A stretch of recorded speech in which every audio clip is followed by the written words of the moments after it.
Alright guys, let's see here.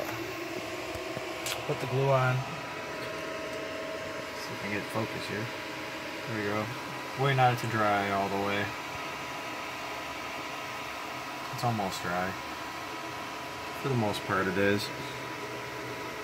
But just making sure. I'm going to wait about an hour, even though it said 15 minutes.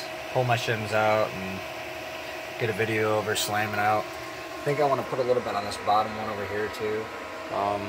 The glue I got is focus. Light's not liking it. There we go. Loctite super glue. It's the ultra gel control. Just in case you can't read it. It's a nice little squeeze bottle. So it's not very runny. It's got a quick set time. So, but I used a lot in a small area, so you know it takes a little extra for that. Let's see how this.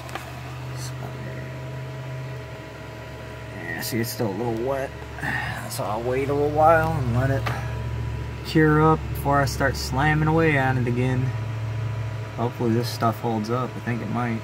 I don't know. We'll find out.